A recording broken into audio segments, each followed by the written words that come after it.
آپ لوگ بات سمجھتے نہیں سمجھتے؟ تو ایک طرف تو بندہ فطرت کے ہاتھوں مجبور ہوتا ہے کہ طبیعت میں گناہ کا مادہ رکھا گیا ہوتا ہے، تو لہذا اس نے گناہ کی طرف مائل ہونا ہوتا ہے. دوسری طرف تقدیر اس کو اپنی طرف کھینچتے نہیں ہے کہ ضرور تو نے یہ گناہ کرنا ہے. بندہ گناہ کرتا اپنی مرضی سے ہے. راکھواں لیلا محبت کے مارے مجبور تو ہوتا ہے کہ مالک کی پیچھے پیچھے بھاگ رہا ہوتا ہے، لیکن جاتا اپنی مرضی سے ہے، جاتا اپنی مرضی سے ہے. مالک نے رسی نہیں ڈالی ہوتی ہے، جہاں مالک جاتا ہے یہ پیچھے میں جا رہا ہوتا ہے. تو اپنی طبیعت کے وجہ سے مجبور ہوتا ہے اور ظاہر میں وہ آزاد ہوتا ہے. ایسی ہی گناہ کرنے والا بندہ اپنی طبیعت کی وجہ سے مجبور ہوتا ہے اور ظاہر میں وہ آزاد ہوتا ہے. چوری اگر وہ کرتا ہے تو خود ہاتھ آگے بڑھاتا ہے، اگر وہ زنا کرتا ہے تو خود آگے بڑھتا ہے، کسی کی غیبت کرتا ہے خود وہ زبان ہلاتا ہے، وہ اپنی زبان کو قابو کر سکتا ہے. اس طرح مجبور نہیں ہے، البتہ طبیعت کے ہاتھوں مجبور ہے. تو لہٰذا اس لیے اس کو گناہ کی سزا ملتی ہے کہ بھائی تو اس بات پہ قادر تھا کہ تو زنا سے پیچھے ہٹ جاتا، تو اس بات پہ قادر تھا کہ وہ تو چوری کی طرف ہاتھ نہ بڑھاتا، تو نے ہاتھ کیوں بڑھایا؟ اور اگر آپ یہ کہتے ہیں کہ بھائی طبیعت کی مجبوری بھی تو اللہ کی طرف سے ہے، طبیعت کی مجبوری بھی تو اللہ کی طرف سے ہے، تو ہم یہ بات کرتے ہیں کہ نہیں، اللہ کی طرف سے نہیں ہے. کیونکہ اللہ تعالیٰ ہر بچے کو دین اسلام کی فطرت پہ پیدا کرتا ہے. ہر بچہ دینی فطرت لے کے آتا ہے، دینی طبیعت لے کے آتا ہے. بعد کا ماحول اس کو بگاڑ دیتا ہے، بعد کا ماحول اس کو بگاڑ دیتا ہے. حدیث شریف میں نہیں آتا کہ بچہ اچھی طبیعت، اچھی فطرت، اسلام کی فطرت لے کے آتا ہے، بعد میں والدین اس کو یہودی بناتے ہیں، نصرانی بناتے ہیں، مجوسی بناتے ہیں. تو لہٰذا اگر کوئی بندہ یہ الزام اللہ کے اوپر لگاتا ہے کہ میری طبیعت ایسی کیوں بنائی، تو کہا جائے گا کہ نہیں بھائی، آپ کی طبیعت تو اسلام کے مطابق بنائی گئی تھی، آپ کو ماحول نے خراب کر دیا، آپ کو ماحول نے خراب کر دیا. پھر اگر کوئی بندہ یہ اعتراض کرے کہ پھر ماحول مجھے کیوں غلط ملا، مجھے غلط ماحول کیوں اللہ نے دیا، مجھے اچھا ماحول دیتا میں نیک بن جاتا. تو بھائی میں آپ کو یہ بتاتا ہوں کہ کتنی مرتبہ غلط ماحول میں اچھے بندے بن جاتے ہیں اور نیک ماحول میں بندے بگڑ جاتے ہیں. حضرت موسیٰ علیہ السلام فرعون کی گود میں نہیں پلے تھے اور پھر پیغمبر بن گئے. فموسیٰ الذی رباہ جبریل کافر وموسیٰ الذی رباہ فرعون مرسل. جی حضرت موسیٰ علیہ السلام کی قوم میں ایک بندہ تھا، اس کا نام بھی موسیٰ تھا اور لقب اس کا سامری تھا. کیا نام لقب تھا؟ سامری. سامری نے کیا کارنامہ انجام دیا تھا؟ وہ بچڑا بنایا تھا نا، خود مشرک اور پوری قوم کو شرک کے اندر مبتلا کیا تھا. یہ سامری کہیں سفر کر رہا تھا اپنی والدہ کے ساتھ کشتی میں، تو کشتی ڈوب گئی، یہ تختی کے اوپر بچ گیا اور تختی تیرتے تیرتے دریا کے کنارے پہنچ گئی اور پھر یہ دریا کے اوپر پڑا رہا. چھوٹا بچہ تھا، معصوم تھا.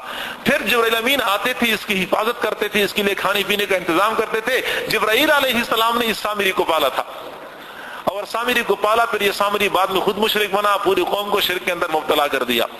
اور حضرت موسیٰ علیہ السلام فرعون کے گھر میں پلا، وہ پیغمبر بن گیا. تو وہ شاعر کہتے ہیں کہ فموسیٰ الذی رباہ جبریل کافر وموسیٰ الذی رباہ فرعون مرسل. وہ موسیٰ جس کو جبرائیل علیہ السلام نے پالا وہ کافر بن گیا، جس موسیٰ کو فرعون نے پالا وہ مرسل بن گیا.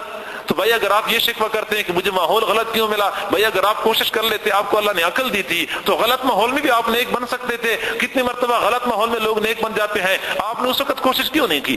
آپ ماحول کی بہاؤ میں کیوں بہے؟ میرا خیال یہ ہے کہ اگر آپ لوگ توجہ کر چکے ہوں گے تقدیر کا مسئلہ کافی حد تک آپ لوگوں کو سمجھ آیا ہوگا. ہاں اگر آپ تنگ نہیں ہوتے، میں ایک مرتبہ پھر دہراتا ہوں. کئی مرتبہ دہرانے سے لوگ تنگ ہو جاتے ہیں کہ ایک بات بار بار دہراتے ہیں، اور یہ بڑا خطرناک مسئلہ ہے کہ واقعی بندے کی عقل اس میں پریشان ہو جاتی ہے.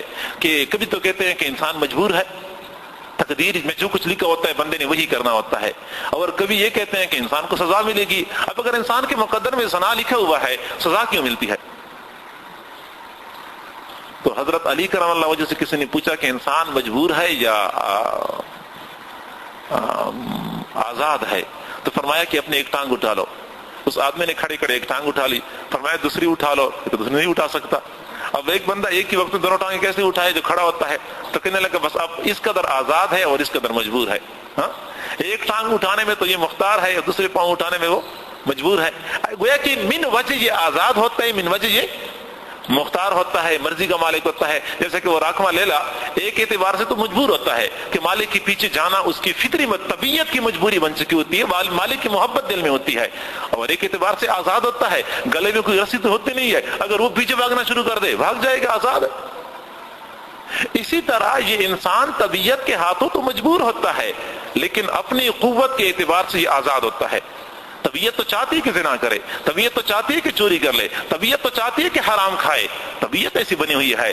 لیکن بندہ اپنی مرضی کا مالک ہوتا ہے، زنا سے پیچھے بھاگ سکتا ہے، چوری سے بندہ اپنے آپ کو بچا سکتا ہے، غیبت سے بچا سکتا ہے، سود کھانے سے بچا سکتا ہے. تو ایک اعتبار سے آزاد اور ایک اعتبار سے طبیعت کے ہاتھوں مجبور، اور خارج کے اعتبار سے بندہ آزاد ہوتا ہے.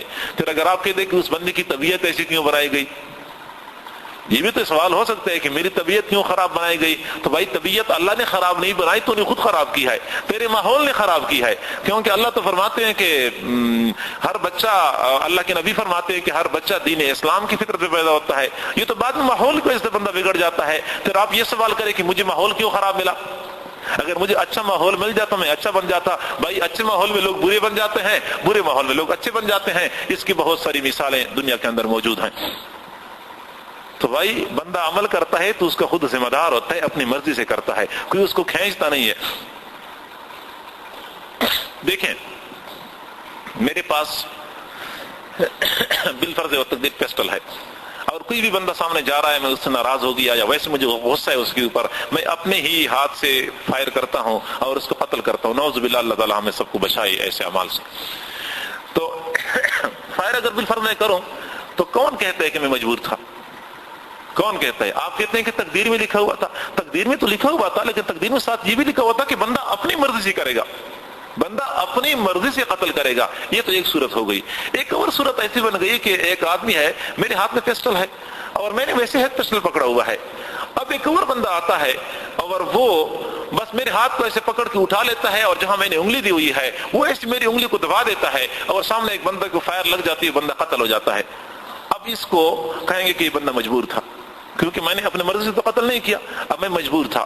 اب اس وقت یہ قتل جو لکھا ہوا ہے تقدیر میں، تو یہ لکھا ہوا ہے کہ یہ بندہ قتل کرے گا لیکن اپنی مرضی سے نہیں کرے گا، اپنی مرضی سے، تو لہٰذا مواخذہ بھی نہیں ہوگا. اور جو پہلے قتل کیا ہے یہ بندہ قتل کرے گا اور اپنی مرضی سے کرے گا، لہٰذا مواخذہ بھی ہوگا. تو لہٰذا بعض اعمال ایسے ہوتے ہیں کہ بندہ مجبور محض کے درجے میں کر لیتا ہے، اس وقت ان کا پھر مواخذہ بھی نہیں ہوتا. والقدر خیرہ وشرہ من اللہ تعالی والبعث بعد الموت، مرنے کے بعد ہم سب نے زندہ ہونا ہے، اس کے اوپر ایمان لانا ہوتا ہے. بات تو میں نے کوئی اور کرنی تھی، یہ تو کسی اور طرف بات لمبی ہو گئی. بہرحال انبیاء کرام کے بارے میں ہم نے بتا دیا آپ لوگوں کو، چند ایک بنیادی پوائنٹس بتا دیے. اللہ تعالیٰ کے اوپر ایمان لانے میں ہم نے چند ایک بنیادی پوائنٹ بتا دیے. دیکھیں حضور علیہ الصلوۃ والسلام کے ذاتی گرامی کے بارے میں امت کے اندر بڑا اختلاف پایا جاتا ہے. بعض حضرات محبت میں آ کے، جوش میں آ کے کئی مرتبہ نبی کو اس کے مقام سے بڑھ کے ہی سمجھ بیٹھتے ہیں، اور یہ محبت کا اثر ہوتا ہے. میں کئی مرتبہ کہا کرتا ہوں کہ ہمارے جو یہ بھائی ہے اور یہ بھائی کئی مرتبہ نبی کو اس کے مقام سے اوپر لے جاتے ہیں، تو یہ ان کی محبت کا نتیجہ ہوتا ہے. تو لہٰذا ان کو اگر سمجھایا جائے تو یہ بات سمجھ جاتے ہیں کہ محبت میں آ کے نبی کو ایسی باتوں سے متصف کرنا جو خدائی شان میں تنقیص کا لازم بنتی ہیں، تو یہ کوئی عقل مندی نہیں ہے. اللہ اللہ ہوتا ہے، بندہ بندہ ہوتا ہے، تمام بندوں سے برتر، تمام فرشتوں سے بہتر، پوری کائنات سے بہتر و برتر. اللہ کے برابر تو نہیں ہو سکتا، یہ تو نہیں ہو سکتا. کوئی بندہ اگر ان کو اللہ کے برابر قرار دیتا ہے یا کوئی ایسی ہی محبت کے جوش میں آ کے، تو پھر یہ بالکل نامناسب بات ہوتی ہے. کئی ساری صفات ایسی ہیں جو ہم اللہ کے لیے ثابت کرتے ہیں، اور پھر وہی صفات ہم نبی کے لیے بھی ثابت کرتے ہیں. تو کیا مانا کہ ہم نے صفات میں نبی کو اللہ کے ساتھ شریک بنا دیا؟ صاف ظاہری بات ہے کہ عالم الغیب یہ کس کی صفت ہے؟ یہ اللہ کی صفت ہے. اب اگر آپ بندوں میں سے کسی ایک بندے کے لیے غیب کا علم ثابت کریں گے تو کیا مانا کہ آپ نے اسی صفت میں بندے کو اللہ کے ساتھ شریک کر دیا. علم غیب میں آپ نے بندے کو اللہ کے ساتھ شریک کر دیا. اب اگر ہم قرآن پڑھتے ہیں یا حدیث پڑھتے ہیں تو اس میں بے شمار واقعات ایسے پائے جاتے ہیں کہ جس میں حضور علیہ الصلوۃ والسلام نے کسی ایسی بات کی خبر دی جن کو ظاہری حواس کے ذریعے سے معلوم نہیں کر سکتے. ایک غیب کی خبر دی، غیب کی خبر دی، یہ بے شمار واقعات ہیں. کوئی دیوبندی، کوئی اہل حدیث، کوئی بھی اس سے انکار نہیں کر سکتا کہ آپ علیہ الصلوۃ والسلام کی حیات مبارکہ میں بے شمار ایسے واقعات آئے ہیں کہ آپ نے ایسے واقعے کی خبر دی ہے جو ظاہر میں اس کی خبر پانا ممکن نہیں تھا. اللہ نے ان کو بتا دیا، انہوں نے لوگوں کو خبر دے دی. اس سے کوئی بندہ بھی انکار نہیں کر سکتا، ہم بھی مانتے ہیں. اب ہم مانتے ہیں کہ نبی نے غیب کی خبریں دی ہیں، نبی نے غیب کی خبریں دی ہیں، اور دوسرے حضرات بھی کہتے ہیں کہ ہاں نبی نے غیب کی خبریں دی ہیں. اختلاف اس میں ہے کہ نبی کو علم غیب ثابت تھا یا نہیں تھا.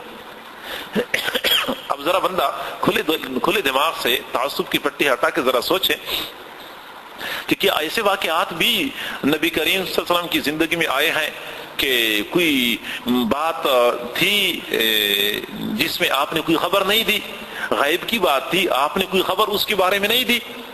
اگر ایسے واقعات ہیں تو پھر ہم سوچیں گے کہ کبھی تو آپ خبر دیتے ہیں، کبھی آپ خبر نہیں دیتے. کبھی تو آپ کہتے ہیں کہ میں مسجد حرام میں بیٹھا ہوا تھا اور بیت المقدس کے دروازے اور کھڑکیاں گن رہا تھا، کبھی تو وہ یہ فرماتے ہیں. اور کبھی ہم یہ دیکھتے ہیں کہ حضرت عائشہ صدیقہ رضی اللہ تعالیٰ عنہ کا ہار اونٹ کی نیچے پڑا ہوتا ہے اور کسی کو ملتا ہی نہیں ہے. صحابہ کرام بھی تلاش کرتے کرتے تھک گئے، فجر کا وقت تھا، آذانیں ہو چکی تھی، نماز قضا ہو رہی تھی، لوگوں کے پاس پانی نہیں تھا، صحابہ کرام بھی ہار تلاش کر رہے ہیں اور حضور علیہ الصلوۃ والسلام بھی دیکھ رہے ہیں اونٹ کی نیچے ہار پڑا ہوا ہے، اور جس وقت اونٹ کو اٹھا لیتے ہیں اندر سے ہار برآمد ہوتا ہے. حضور علیہ الصلوۃ والسلام کو اس وقت گویا کہ وہ یہ خبر نہیں دیتے. خیبر کے موقع پہ ایک بکری کا گوشت سامنے پیش کیا جاتا ہے اور آپ علیہ الصلوۃ والسلام کے ایک صحابی بھی کھا لیتے ہیں، آپ بھی ایک لقمہ اٹھا لیتے ہیں، لیکن صحابی کی قوت کمزور ہوتی ہے، لہذا جو ہی وہ لقمہ کھا لیتے ہیں اس میں زہر ملی ہوتی ہے، فوراً جب حق ہو جاتے ہیں، شہید ہو جاتے ہیں. آپ علیہ الصلوۃ والسلام جب منہ سے لقمہ اٹھا لیتے ہیں، منہ میں لقمہ ڈال لیتے ہیں، گوشت بول پڑتا ہے کہ نبی مجھے نہ کھاؤ، میرے اندر زہر ملائی گئی ہے، نبی گوشت تھوک لیتے ہیں. اس طریقے سے آپ بچ جاتے ہیں. اب ادھر ہم دیکھتے ہیں کہ اگر بالفرض و تقدیر آپ علیہ الصلوۃ والسلام نے پہلے خبر دینی ہوتی تو بشر کو فرماتے کہ بشر بن برا، نہیں ہرگز ہاتھ نہیں لگانا، گوشت کے اندر زہر ملی ہوئی ہے. تو دیکھیں، ہم اگر آپ علیہ الصلوۃ والسلام کی حالات کو دیکھتے ہیں تو کئی مواقع ایسے آئے ہیں جن میں آپ نے غیب کی خبر دی ہے، اور کئی مواقع ایسے آئے ہیں جن میں آپ نے خبر نہیں دی.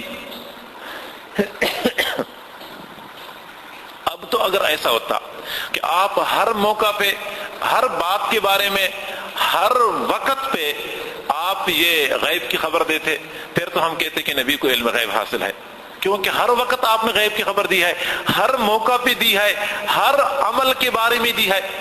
لیکن کئی مواقع ایسے آئے ہیں کہ جس میں آپ نے غیب کی خبریں نہیں دی. آپ علیہ الصلوۃ والسلام نے صلح حدیبیہ کے موقع پر مسلمانوں کو ساتھ روانہ کر دیا کہ ہم نے جانا ہے اور ہم نے عمرہ کرنا ہے. احرام باندھ لیا، احرام باندھ کے 1400 صحابہ کرام جا رہے ہیں اور وہ عمرہ کرنے کے لیے تیاری کر رہے ہیں. اور جب حدیبیہ کے مقام پہ پہنچتے ہیں کفار نے راستہ روک لیا، حتیٰ کہ آپ کو عمرہ کیے بغیر واپس پلٹنا پڑا. کوئی بندہ بھی اس واقعے کا انکار نہیں کر سکتا، عمرہ کیے بغیر واپس پلٹنا پڑا. اگر حضور علیہ الصلوۃ والسلام کو اس بات کا علم تھا کہ ہم عمرہ نہیں کر سکیں گے تو اپنے آپ کو مشقت میں ڈالنا، اتنے صحابہ کرام کو مشقت میں ڈالنا، یہ کون سی عقل مندی والی بات ہے؟ اور پھر احرام کیوں باندھتے؟ حالانکہ احرام باندھنے کے بعد عمل پورا کیے بغیر احرام کھولنا جائز ہی نہیں ہے، تو آپ احرام بھی نہ باندھتے. لیکن آپ کا احرام باندھنا اور آپ کا صحابہ کرام کو ساتھ لے جانا، ازواج مطہرات کو ساتھ لے جانا، یہ اس بات کی دلیل ہے نا کہ پہلے آپ کو اس چیز کا اندازہ نہیں تھا. تو کئی امور کے بارے میں آپ نے غیب کی خبریں دی ہیں اور کئی امور کے بارے میں آپ نے غیب کی خبریں نہیں دی. اب ہم نے اعتدال والا راستہ اپنانا ہے. اعتدال والا راستہ یہ ہے کہ ہم نے یہ عقیدہ رکھنا ہے کہ پروردگار ذوالجلال نے تمام انسانوں سے، تمام فرشتوں سے، تمام جنات سے بڑھ کے علم اپنے محبوب کو عطا فرمایا تھا، سب سے بڑھ کے علم تھا. لیکن جتنا علم اللہ نے عطا فرمایا تھا اتنا علم آپ کے پاس تھا، بس جتنا اللہ نے عطا فرمایا تھا. اب اگر آپ یہ کہہ دیں کہ اللہ کے برابر کا علم ان کو حاصل تھا تو پھر یہ زیادتی والی بات ہے. اس طرح پھر نبی کو اللہ کے برابر کر دینا کوئی بندہ اس کو جائز نہیں سمجھے گا. ہم یہ کہتے ہیں کہ ان کے پاس بہت سارا علم تھا، لیکن اس کے باوجود بھی اللہ کے علم سے ان کے پاس علم کم تھا. تلک من انباء الغیب نوحیھا الیک، اللہ تعالیٰ فرماتے ہیں ہم آپ کو غیب کی خبریں بتاتے رہتے ہیں. غیب کی خبریں بتاتے ہیں. غیب کی خبریں آتی تھیں اور اللہ کے نبی صحابہ کرام کو بتایا بھی کرتے تھے، لیکن غیب کے علم کی نفی قرآن پاک میں ہو چکی ہے. قل لا اقول لكم انی اعلم الغیب، میرے محبوب آپ ان سے کہہ دیں کہ میں یہ نہیں کہتا کہ میں غیب جانتا ہوں. لا اقول لكم انی اعلم الغیب، صاف ستھرے واضح الفاظ ہیں، نبی کی زبانی اعلان کرواتے ہیں. نبی آپ کہہ دیں کہ میں غیب نہیں جانتا، آپ خود کہہ دیں کہ میں غیب نہیں جانتا. انما الغیب للہ قل لا يعلم الغیب من فی السماوات والارض قل لا يعلم من فی السماوات والارض الغیب الا اللہ. زمین و آسمان میں جو بھی ہیں وہ نہیں جانتے غیب مگر ایک پروردگار جانتا ہے. اتنے واضح